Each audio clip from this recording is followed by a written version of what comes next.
तो hello guys, तो कैसे हो आप लोग। आज हम लोग बात करने वाले हैं भगवान परशुराम वीएस भगवान कार्तिकेय के बारे में। तो चलिए ये वीडियो शुरू करते हैं। जय श्री राम। मैं आपको वीडियो की शुरुआत में बता देता हूँ, ये दोनों ही भगवान थे। ये दोनों एक बराबर थे, इन दोनों का कोई कंपैरिजन नहीं है। लेकिन आज हम इन दोनों की पावर्स का कंपैरिजन करने वाले हैं। तो इस वीडियो को सिर्फ एक फन की तरह लेना। तो चलिए ये वीडियो शुरू करते हैं। जय श्री राम। सबसे पहले बात कर लेते हैं इन दोनों के बारे में।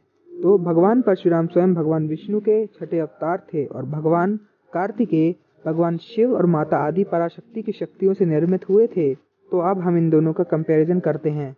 सबसे पहले बात कर लेते हैं भगवान कार्तिकेय और भगवान परशुराम जी के गुरुओं के मामले में। तो ये इन दोनों के गुरु एक ही थे, वो थे स्वयं देवों के देव महादेव। तो इस मामले में ये दोनों बराबर हैं। अब बात कर लेते हैं इन दोनों के अस्त्रों और शस्त्रों के मामले में। तो भगवान कार्तिकेय और भगवान परशुराम बहुत ही ज़्यादा अस्त्र शस्त्र रखते थे, क्योंकि भगवान शिव ने इनको बहुत ही ज़्यादा अस्त्र शस्त्र सिखाए थे। और लेकिन यहाँ पे एक बात है, भगवान शिव ने अपनी संपूर्ण विद्या सिर्फ और सिर्फ भगवान परशुराम जी को दी थी। इस मामले में भगवान परशुराम भगवान कार्तिकेय से थोड़ा आगे आते हैं। अब बात कर लेते हैं इन दोनों के अस्त्रों और शस्त्रों के बारे में। तो सबसे पहले बात कर लेते हैं भगवान कार्तिकेय के बारे में। तो भगवान कार्तिकेय के पास पशुपतास्त्र, नारायणास्त्र, वैष्णवास्त्र, ब्रह्मास्त्र, ब्रह्मशिरास्त्र जैसे कई सारे अस्त्र और शस्त्र थे।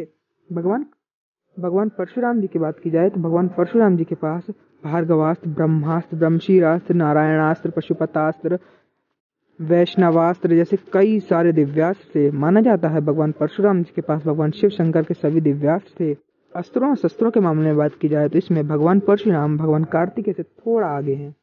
अब बात कर लेते हैं इन दोनों के मुख्य अस्त्रों के बारे में। तो भगवान परशुराम जी का मुख्य अस्त्र था उनका दिव्य परशु और भगवान कार्तिकेय का मुख्य अस्त्र था उनका एक दिव्य भाला। ये दोनों ही चीजें भगवान शिव ने ही इन दोनों को दी थी, परंतु माना जाता है भगवान परशुराम जी का जो परशु था वह भगवान विष्णु के सुदर्शन चक्र के बराबर था। इसलिए इस मामले में भी भगवान परशुराम थोड़ा आगे आते हैं। अगली बात कर लेते हैं वरदान वगैरह के बारे में। तो भगवान कार्तिकेय ने अमृत पान किया था, इसलिए वह अमर थे, और भगवान परशुराम जी को अमरता का वरदान था, इसलिए वे मर नहीं सकते थे। इस मामले में दोनों बराबर हैं। अब बात कर लेते हैं इन दोनों के फीट्स के बारे में। भगवान कार्तिकेय देवताओं के सेनापति हैं। इन्होंने कई सारे महाशक्तिशाली राक्षसों का वध किया है और इन्होंने कई बार प्रूव किया है कि ये बहुत ही ज़्यादा शक्तिशाली हैं। कई सारे राक्षसों, कई सारे गंधर्वों का वध कर चुके हैं ये। और भगवान परशुराम की बात की जाए तो भगवान परशुराम ने कार्तवीर अर्जुन का वध किया है। भगवान परशुराम ने भगवान हनुमान जी के साथ युद्ध ड्रॉ किया है। भगवान परशुराम जी ने भगवान गणेश का दांत काट डाला था युद्ध के समय। और एक बार जब कोई भी उन राक्षसों को हरा नहीं पा रहा था तो भगवान परशुराम जी ने देवलोक जाके सभी राक्षसों का वध कर दिया था। फीट्स के मामले में भगवान परशुराम कार्तिकेय जी से आगे आते हैं। अब बात कर लेते हैं कि अगर इन दोनों का युद्ध होता तो क्या होता। अगर इन दोनों का युद्ध होता तो ये बहुत ही ज़्यादा विनाशकारी युद्ध होता, क्योंकि ये दोनों ही बहुत ही ज़्यादा महाशक्तिशाली योद्धा थे। ये दोनों ही अति महारथी से भी ज़्यादा ऊपर के योद्धा थे। अब बात करते हैं कि इन दोनों के युद्ध में कौन जीतता। तो इसका सिंपल सा आंसर है, ये दोनों का युद्ध ड्रॉ जाता।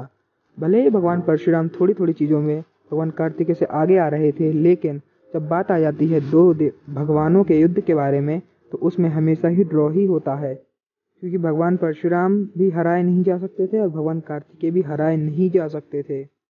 तो आपको ये वीडियो कैसी लगी कमेंट सेक्शन में बताइए। हमारे चैनल माइथोलॉजिकल डिस्कस को सब्सक्राइब कर दीजिए, इस वीडियो को लाइक कर दीजिए, इस वीडियो को शेयर कर दीजिए। जय श्री कृष्णा। हर हर महादेव।